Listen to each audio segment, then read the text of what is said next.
plan. And that payment plan should then inform us on what you have paid and what you haven't paid. Look, you might be having contractors out here who are demanding money from the county government. It is our duty as a Senate to ensure that that money is paid.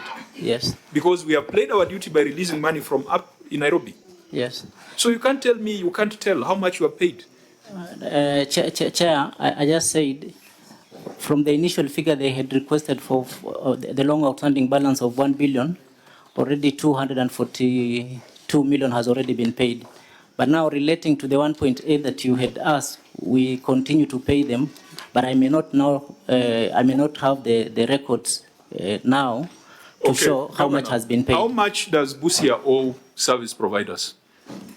That is a figure. I'm sure you know how much you owe banks in case you owe them. That's in case you do. How much does your government owe? 2.6. Service provider. I'm talking about the entire pending bills. I mean, pending bills are for service providers and staff. The burden is 2.6. Yes. Chair, is around still 2.6 billion. So we moved from 1.8, now we have grown to 2.6. Yeah. And Chair, you know, it would have been helpful if you had that payment plan. Is it anywhere here, the payment plan that was given to the control of budget? Do we have a copy here? % of the budget. Through the chair, we have the repayment plan, which we can provide him probably if we are given around 30 no, minutes. but that that was payment our, plan, how much that was a recommendation. Expenditure, how much is for staff payables? How much is for capex? How much is for operations? Can you disaggregate like that? In the pending bills, are you able to disaggregate for capital expenditure for projects? Yes. And for operations? As we normally categorize them into two, the recurrent pending bills and then the development pending bills. How much goes to development? Development is...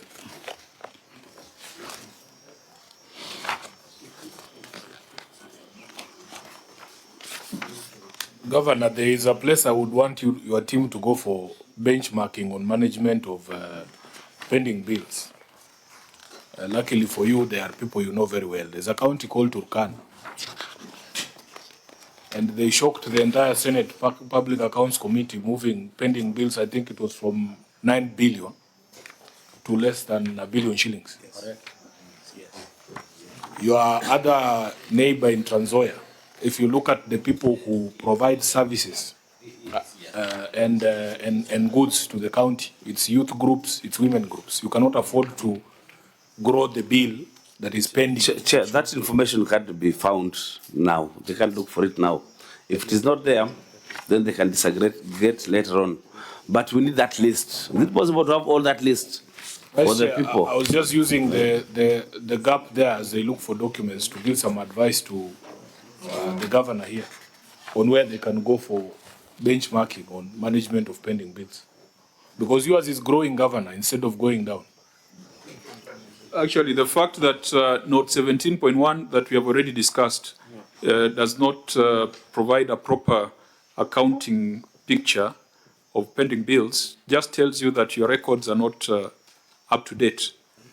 Note 17.2 pending staff payables is all blank, and yet you have said that there could be some statutory remittances that are sitting on your pending bills register. So I think, Governor, please take serious interest in this particular matter. You should be able, when you're asked how much you owe, you should be able to have that number. That to me is not micro information. That is information that a CEO sits with. Members, I don't get a feeling that we have dealt with this matter properly. It is just that time will not allow us to deal with it. But I want to call on the county assembly. These service providers, there are groups in your wards. There are groups, I hope most of them are operating from here, not operating from Mogadishu or anywhere else. I hope they are locally based service providers. I wish that in your consideration, because for pending bills, you are not tied to that 90-day period. because this is something that is work in progress. Please keep an eye on pending bills. If the Assembly cannot deal with this matter, then there's no way the Senate sitting in Nairobi can deal with the matter. So I want to encourage Daktari, your committee, if you have not done so, you probably need to do a special inquiry on pending bills. I don't know whether Most you of have the done times, Chair, the county assembly is very well versed with the people who are owed money. Yes. Because they are the people that contractors go to. I remember the situation in Homa Bay. Yes. They went to the county assembly and had to even find the senator for Homa Bay to bring up that matter. You have expressed a hope. This is something I only saw in TransNzoia. When you are given a list of pending bills and how they have been paid, you can tell that it is local women, local young people who are supplying goods and services to the county. Do you have visibility on any of that, Daktari, on who the pending bills are and who the suppliers are? Yeah. Chair, as I said, we had, I was talking to the other doctor. I think there's a confusion. Oh, there's many an doctors. over-concentration of doctors here. Yeah, thank you. The doctor from the Assembly. Yeah, thank you, Chair and Super Senator Sifuna. I want to confirm, as a county assembly, we did benchmark at TransNzoia County. We came with a report, which is adopted by the House and forwarded to the executive for implementation, where we saw there were best practice that the county of Busia could emulate. Equally, as a county assembly, we raised a motion requesting the status of pending bills, which was forwarded to the Committee of Finance. We expect to get the feedback from the executive on the status of pending bills. Equally, the COG report indicates a figure of around 2.4 billion pending bills for Busia. And importantly, Senate Chair, that the first charge for any budget is supposed to be a pending bill. So I think we are learning, and as an assembly, we will purpose, as you have advised, that all the finance committees, we able to come forward with measures like the one that Bungoma was able to adopt, that we take upon ourselves to invite those business people who have done business with Busia to make their submissions, so that we're able to see how we're able to help this county, also support the governor in the initiatives that we'll be putting to see that we're getting these services right. Thank you, Chair. Now, members, I want to propose that Just, Daktari, just 30 seconds. Can you share with us that report that you forwarded to the county executive, maybe with the indulgence of the chair? And also, I have noted you, I'll tell the president about you. So don't worry. please, you don't have to respond to that. We have a number of projects in this report. We have already discussed with the Auditor General that, and Governor, I think this should, you should be concerned about this. In this report, we have administration block at Onyunyur VTC, 1.7 million. 1.7 million, escalating all the way to the Senate. A county aggregation and industrial park, this one is big. This one, because we don't have time, it could be one of those sites we will visit on Thursday. So this we can do a site visit. Box culvert, Governor, box culvert. That we are supposed, the Senate is supposed to discuss a box culvert at Busiwapo Ward, surely. But it reached there because money was not spent lawfully. So you see, that's why I was asking the chair of audit committee.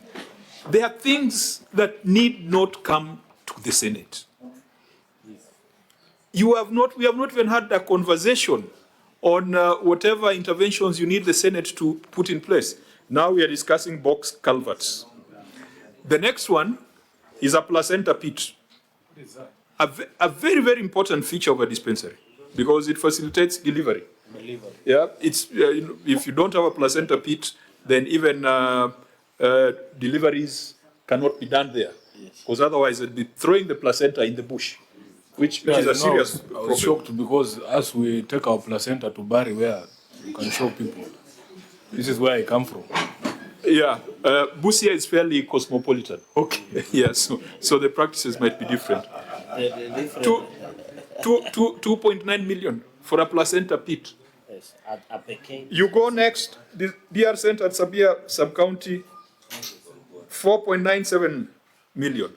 And we have told the Auditor General, when you see a contract at 4.97 million, 4.98, 4.889, that is a contract that has been tailor-made to beat the procurement regulations, so that you can go direct.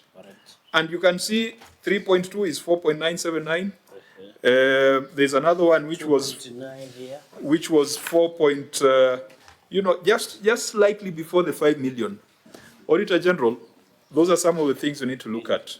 So, County Assembly, these projects, surely the Senate cannot be deliberating on box culverts and placenta pits and 4 million worth of projects.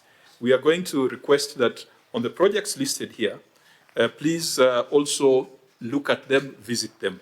The Senate will visit the aggregation park. There was something to do with 100 million on parking areas at Busia municipality. The Senate might take an interest in visiting that. The trailer park, the refrigerated truck, this one, the EACC has the matter before them. The stadium, unfortunately, the stadium, the only thing cited is 4 million. 4.9. 4.9 million. Another gymnastic for procurement purposes. And we have already discussed with the auditor that we need to get a bigger view. Hospital management systems, these we should have discussed when discussing the receive of revenue report, where you procured a system at 59.8 million, paying 6% commission, and yet it is not rolled out. So, Auditor General, please keep that in view. I think there was something on abandoned project which we did not have a lot of information on.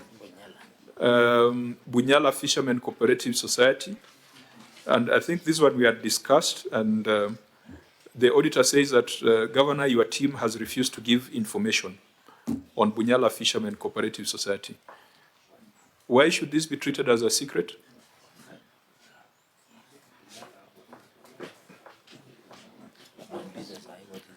Construction and equipping of a modern filleting room at Bunyala Fishermen Cooperative Society. I know Busia, like Homa Bay, our people are fishermen. Chair, I'm told it has been submitted. I don't know why they should not give a file. Has it been submitted, maybe through the chair, if the auditors have it? The Auditor General said that nothing was provided to them. Yes. Been provided. Auditor General, if this becomes a black box in your current audit, let us know so that EACC can unravel it. But Chair, also, if it has been submitted, what has been submitted? What is the contract sum of this modern filleting room? Because then you have that information which you have submitted. You can give it to us now.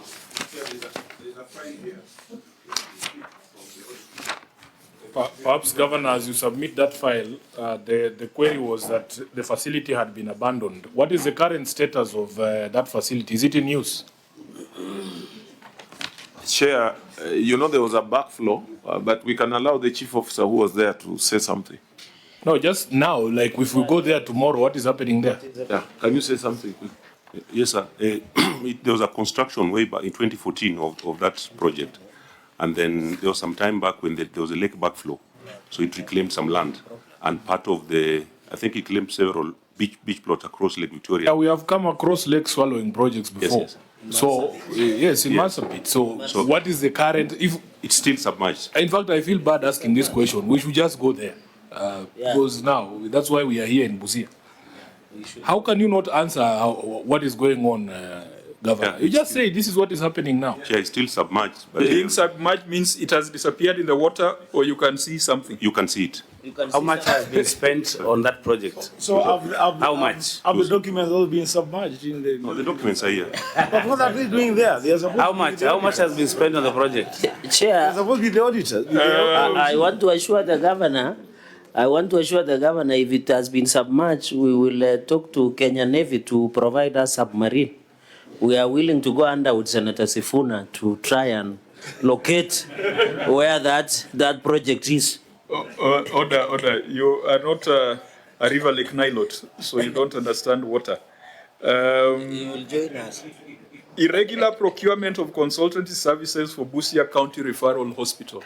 This one reads like a fiction story, Governor, that you gave a consultancy at 4.98 million to advise you on whether the hospital should be level 5 when it was already a level 5. You know, this one is drama. Wait, Chair, I can see the Chief Officer for Health is just walking in. I don't know who gave him permission to go out. Is he the culprit? Because this one